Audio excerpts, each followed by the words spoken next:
বন্ধুরা, আজ 23শে ডিসেম্বর 2025 আমি আপনাদের সামনে এক গোয়েন্দা তথ্য ফাঁস করতে যাচ্ছি, যা শোনার পর প্রতিটি দেশপ্রেমিকের রক্ত টগবগিয়ে ফুটতে শুরু করবে। যখন বাংলাদেশের চরম অস্থিরতার মধ্যে দিয়ে যাচ্ছে, যখন সীমান্ত উত্তেজনার রাজপথে লাশের মিছিল, ঠিক সেই মুহূর্তে ঢাকার বনানীতে বসে কিসের গোপন ষড়যন্ত্র চলছে?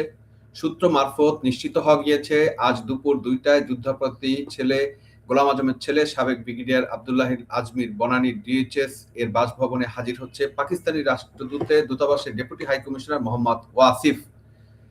কেন এই বৈঠক? কেন একজন পাকিস্তানি কূটনীতিককে কোনো প্রোটোকল ছাড়াই একজন বিতর্কিত ব্যক্তির ব্যক্তিগত বাসভবনে যেতে হচ্ছে? এটি কি সেফ সৌজন্য সাক্ষাৎ, নাকি এর পিছনে লুকিয়ে আছে বাংলাদেশকে অস্থিতিশীল করার কোনো পাকিস্তানি নীল নকশা? আজ আমি এই পাকি দালালি আর ষড়যন্ত্রের মুখোশ উন্মোচন করার চেষ্টা করব।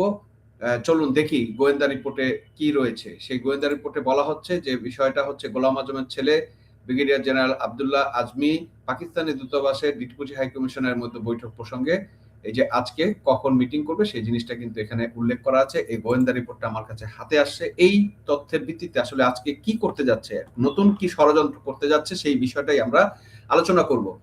রাজনীতির দাবার চালের টাইমিং খুব বড় বিষয়। আজ 23শে ডিসেম্বর ঠিক এই সময় কেন আজমির সাথে পাকিস্তানের দহরম মহরম?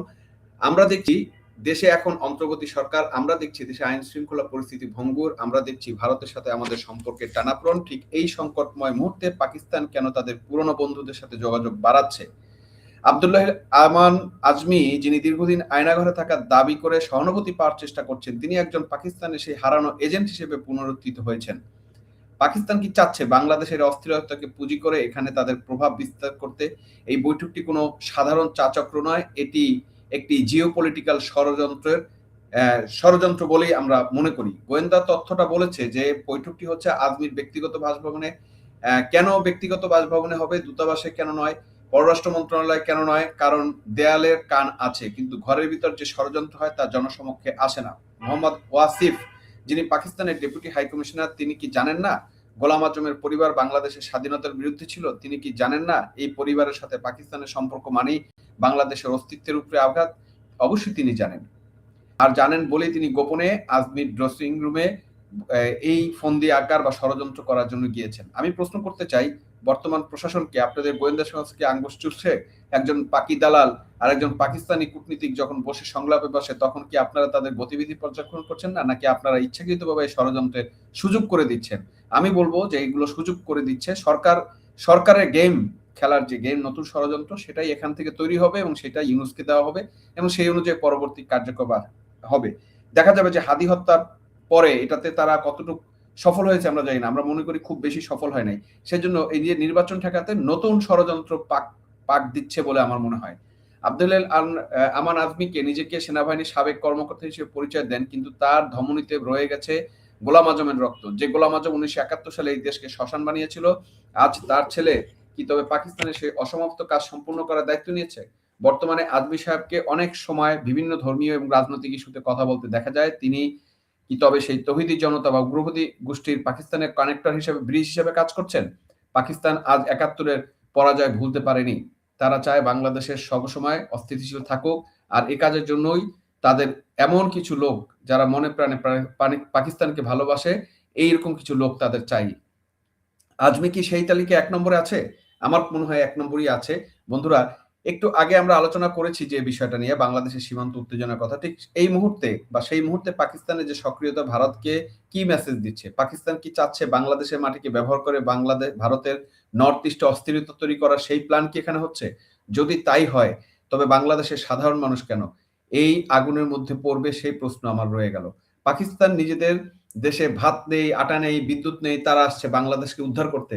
না, তারা আসছে বাংলাদেশকে আরো একবার ধ্বংসের মুখে ঠেলে দিতে, যাতে তাদেরও নিচে চলে যায়। আজমির বাবার বাসায় বসে যে এই যে আজ যে এজেন্ডা ঠিক হচ্ছে, তার ফলাফল হয়তো আমরা রাজপথে সহিংসতার মাধ্যমে বা কোনো ঘটনার মাধ্যমে দেখতে পাবো। হয়তো সামনে কোনো বড় ধরনের অন্তর্ঘাত বা নাশকতার পরিকল্পনা হচ্ছে। এবার আসি সরকার প্রধানের দিকে। এই যে পিচাস ইউনুস, আপনি তো শান্তি গণতন্ত্রের কথা বলেন, আপনার নাকের ডগায় যে পাকিস্তানি আপনার বাবারা আপনার দেশের বিতর্কিত লোকদের গোপন বৈঠক করে আপনি চুপ থাকবে, এটাই তো নিয়ম। কারণ এই ষড়যন্ত্রের মূল হোতা তো, মূল কারিগর তো ইউনূস, এটাই তো আমরা জানি। কেন পররাষ্ট্রমন্ত্রী ডেপুটি হাই কমিশনার তলব করছে না, মানে এইভাবে ব্যক্তিগত ফ্ল্যাগ ছাড়া যে সে মিটিং করছে, এটা কি কোনো কূটনীতিক শিষ্টাচারে পড়ে না কিন্তু। ভাইরা, আমাদের বা আমার সাক্ষী ইতিহাস দিচ্ছে, পাকিস্তান যখনই বাংলাদেশে নাক গলিয়েছে তখন এখানে রক্তের বন্যা বয়ে গেছে। গোলাম আজমের ছেলে আর পাকিস্তানের দূতাবাসে বৈঠক, মনে হলো ৭১ পরাজিত শক্তি নতুন করে জেগে ওঠার বা আরেকটা ষড়যন্ত্র পাকানোর, তালগোল পাকানোর, একটা ষড়যন্ত্র পাকানোর একটা পরিকল্পনা চলছে। আমরা কি চাই? আমরা কি এই যে পাকিস্তানি শাসন চাই এখনো এখানে? আমরা কি চাই আমাদের সার্বভৌমত্ব পাকিস্তানের হাতে তুলে দেই? যদি না চাই, তবে আজমের এই গোপন বৈঠকের বিরুদ্ধে আওয়াজ তুলুন। এই যে বনানী ডিএইচএস শান্তিপ্রিয় বাসিন্দাদের কাছে অনুরোধ, আপনাদের এলাকায় কি হচ্ছে তা নজর রাখুন এবং এই ষড়যন্ত্রকারীদের চিহ্নিত করুন এবং প্রতিরোধ করুন। পরিশেষে আমি সরাসরি আব্দুল আজমির, এই রাজাকার শাবক কে প্রশ্ন করতে চাই, আপনার বাসায় পাকি রাষ্ট্রদূতের ডেপুটি কেন? কি কথা হয়েছে আপনার মধ্যে? জাতিকে পরিষ্কার করেন, নাকি আমরা ধরে নেব আপনার পিতার পদাঙ্ক অনুসরণ করে আপনারা দেশের বিরুদ্ধে যুদ্ধে নেমেছেন এবং ষড়যন্ত্র করছেন? এই কথাটাই আমরা ধরে নিতে পারি। এই যে বন্ধু শুনলেন যে পুরা জিনিসটা কি, মানে কেন এই যে এই মুহূর্তে তারা মিটিং করছে, এবং আপনারা জানেন যে হাদি হত্যার ঘটনাটাও কিন্তু তারা বিএনপির চাপাই দিয়ে বিএনপিকে ধ্বংস করতে চেয়েছিল এবং পরবর্তীতে নির্বাচনটা বানচাল করার জন্য, বিপ্লবী সরকার করার জন্য নানান পায়তারা কিন্তু তারা করেছে, সেগুলোতে এখনো পর্যন্ত সফল হয় নাই। সেই জন্য কি নতুন কোন ষড়যন্ত্রের জাল বুনতেছে কিনা সেটাও কিন্তু একটা প্রশ্নের বিষয়।